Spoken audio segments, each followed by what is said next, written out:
تو مولانا صاحب نے بھی اس کے اوپر بھی یہ بیان دیا ہے کہ اگر ایکسٹینشن کسی مفاد کی بنیاد پر ہو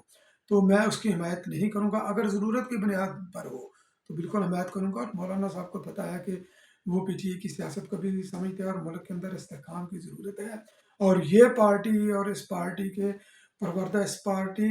کے جو اس پارٹی کے لیے جو لانچ کیے ہوئے تھے گئے تھے بندے جوڈیشری میں یا مختلف محکموں کے اندر، تو وہ ملک کو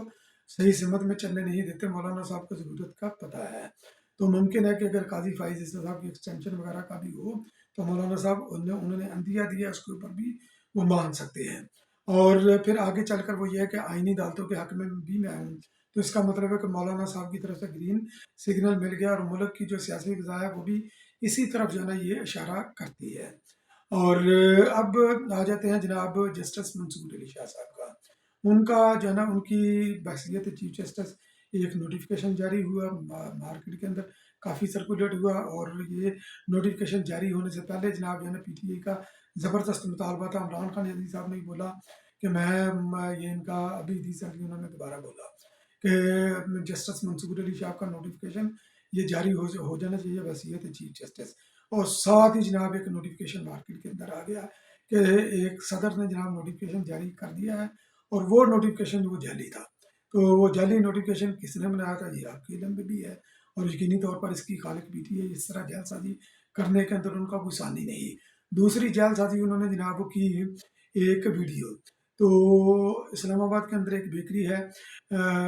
کریسٹیز، تو ڈونٹ شاپ ہے بنیادی طور پر وہ، تو وہاں پر قاضی فائز صاحب کی فیملی جاتی ہے، پہلے ڈونٹ کا آرڈر کرتی ہے، پیچھے قاضی فائز صاحب گاڑی پارک کر کے وہ آتے ہیں، تو وہاں پر کوئی سیلز پرسن یا کوئی شخص وہ بولتا ہے کہ آپ فائز عیسیٰ ہیں، تو وہ جی میں فائز عیسیٰ ہوں۔ پھر اس کے بعد جناب وہ نازیبہ الفاظ ادا کرتا ہے، تو ان نازیبہ الفاظ کی ویڈیو جو ہے نا وہ پی ٹی اے اپنے پلیٹ فارم سے سرکولیٹ کر رہی ہے، کوئی احتشام عباسی ہے اس کا جو ہے نا وہ ادھر وہ اس کی سٹیمپ بھی ہے اس ویڈیو کے اوپر، وہی ویڈیو سرکولیٹ ہو رہی ہے۔ اور دوسری طرف یہ ہے کہ یہ دعویٰ کیا جا رہا ہے کہ یہ ویڈیو آرٹیفیشل انٹیلیجنس سے بنائی گئی تھی۔ اصل ویڈیو یہ ہے کہ اس شخص نے یہی پوچھا کہ آپ فائز عیسیٰ ہیں، جواب آیا ہاں، پھر اس کے بعد بولا کہ آپ کو سلام ہے کہ آپ نے اسرائیل کی فنڈنگ پر چلنے والے کو کان سے پکڑ کر نکالا ہے۔ تو بہرحال یہ دونوں ویڈیو ایک دوسرے کے یعنی یہ کاؤنٹر ویڈیو ہیں، تو ممکن ہے کہ یہ دونوں ہی ویڈیو فیک ہوں، مگر حکومت کو اس کے اوپر سخت ایکشن لینا چاہیے، ایف آئی او کو بھی، سائبر کرائم والوں کو بھی۔ اور اگر یہ واقعہ واقعی ہوا ہے، اگر یہ واقعی اس نے کسی نے یہ لفظ ادا کیے ہیں، تو اس طرح کی ٹرولنگ کرنے کی کوشش کی گئی ہے، ہراسمنٹ کرنے کی کوشش کی گئی ہے، تو یقینی طور پر وہ شخص جو ہے نا وہ ملک کے اندر جو قانون ہے سزا کا مستحق ہے، وہ تو اس کو پکڑنا چاہیے، اس کی فیملی کو نہیں بلکہ اس شخص کو پکڑنا چاہیے کہ جس نے جناب جو ہے نا یہ جو اس کے اندر ملوث ہے، اور جس نے ویڈیوگرافی کی اس کو بھی پکڑنا چاہیے۔ تو بہرحال دیکھتے ہیں کہ یہ گورنمنٹ اس کے اوپر کتنا جو ہے نا یہ آگے قدم بڑھا کر یہ کرتے ہیں، کیونکہ پی ٹی اے اس وقت ٹرولنگ کے فل موڈ میں ہے۔ دوسرا رجسٹرار کے آفس سے قاضی فائز عیسیٰ صاحب نے ایک چٹھی لکھی تھی، آپ کو یاد ہوگا کہ 8 ججز نے 14 ستمبر کو ایک وضاحتی بیان جاری کیا جس کی نہ کوئی ضرورت تھی، نہ کوئی سر تھا، نہ پاؤں تھا۔ تو قاضی فائز عیسیٰ صاحب نے اس ضمن میں رجسٹرار آفس کو ایک چٹھی لکھی کہ اس کو 9 نکات اس کے اندر انہوں نے بیان کیے کہ وضاحت دی جائے کہ یہ کب کیوں کیسے ہوا۔ تو رجسٹرار آفس نے اس کا جواب دے دیا، اور جواب اس کا یہ دیا کہ جناب جو ہے نا نہ تو کوئی نوٹس جاری ہوا کسی بھی پارٹی کو، اور نہ ہی جو ہے نا یہ ہمارے آفس کے اندر یہ فائل آئی ہے، نہ ہی جناب یہ کاز لسٹ کی جاری ہوئی ہے، نہ ہی جو ہے نا کسی بھی عدالتی کمرے کے اندر اس کی شنوائی ہوئی ہے، نہ ہی جو ہے نا اپلوڈ کرنے کے لیے یہ اپروول دی گئی ہے۔ اپلوڈ کس نے کیا، کیونکہ یہ بھی ایک سوال تھا، انہوں نے بولا کہ کسی سینئر جج 2 ہی ہیں، یا تو جسٹس منظور علی شاہ صاحب یا جناب جو ہے نا وہ جسٹس منیب اختر صاحب۔ تو ان کے سٹاف نے جناب اپنے طور پر جو ہے نا یہ اپروچ کر کے جو کمپیوٹر آفس جو بھی ہوتا ہے اپلوڈ کرتا ہے، تو وہاں پر کر کے انہوں نے جناب یہ اپلوڈ کر دیا۔ اب یہ جواب جو ہے نا بڑا مفصل جواب ہے، اور یقینی طور پر اس کا جواب بھی یہی بنتا تھا۔ اب اس جواب کے بعد یہ قاضی فائز عیسیٰ صاحب کو یہ چاہیے کہ ان ججز نے مس کنڈکٹ کیا ہے، تو مس کنڈکٹ کا کیس جو ہے نا ان کو بھیجنا چاہیے، جو جوڈیشل جو کمیٹی ہے ہماری جو جہاں پر یہ ان کے وہ جاتے ہیں کیسز وغیرہ، تو وہاں پر جناب اس کو یہ بھیجنا چاہیے، اگر یہ نہیں بھی حکومت کو انیشیٹ لے کر، تو ان ججز کے مس کنڈکٹ کے خلاف جو ہے نا اس کمیٹی کے اندر بلانا چاہیے۔ تو مگر یہ کہ آنے والے ہفتے کے اندر یہ بھی ممکن ہے کہ اس سمت بھی پیش رفت ہو جائے، اور ممکن ہے کہ یہ ججز بھی استعفیٰ دے دیں، ساتھ ساتھ کچھ اور ججز کے بھی استعفے کی صدائیں گردش کر رہی ہیں، کیونکہ یہ Islamabad high court, Lahore high court پر دیگر ہائی کورٹ کے ججز، پی ٹی آئی اس کو جو ہے نا یہ پرموٹ کر رہی ہے کہ یہ ججز استعفیٰ دینے کے لیے تیار ہے، اگر آئینی ترامیم جوڈیشل ریفارمز اگر منظور ہوئیں یا اس طرح پیش رفت ہوئی تو وہ جناب استعفیٰ دے دیں گے، مگر یہ کہ یہ بھی خبر کوئی اس کے اندر بھی کوئی سر پاؤں نہیں لگتا۔ اب جناب کیونکہ یہ ہنگامہ ہے ہفتہ بلا ہفتہ ہے، تو پی ٹی آئی کی طرف سے اس ویکنڈ کے اوپر انتشاری ویکنڈ کا اعلان کیا گیا ہے۔ جمعے کو انہوں نے سپریم کورٹ کے سامنے احتجاج کی کال دی ہے،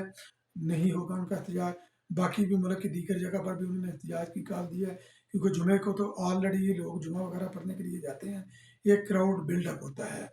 تو اس کے بعد ہفتے کو انہوں نے راولپنڈی کے اندر جلسے کی، لیاقت باغ کے اندر انہوں نے درخواست دی ہے، جس کا رباط کا یہ پی ٹی اے کے پلیٹ فارم سے ایک رباط کی ان کو آفر ہوئی ہے شام 5 بجے تک، تو وہ کہتے ہیں نہیں، جلسہ راولپنڈی میں ہوگا 11 بجے تک ہوگا، ہمارا کم از کم ٹائم 11 بجے تک ہمیں چاہیے، اور اگر یہ ہمیں اجازت نہیں ملے گی تو ہم اس کو احتجاج میں کنورٹ کر دیں گے، یعنی کہ ہفتے والے دن بھی ان کا احتجاج ہوگا، پھر اتوار کو بھی احتجاج کریں گے۔ تو یہ انتشاری احتجاجی ویکنڈ اس لیے کیونکہ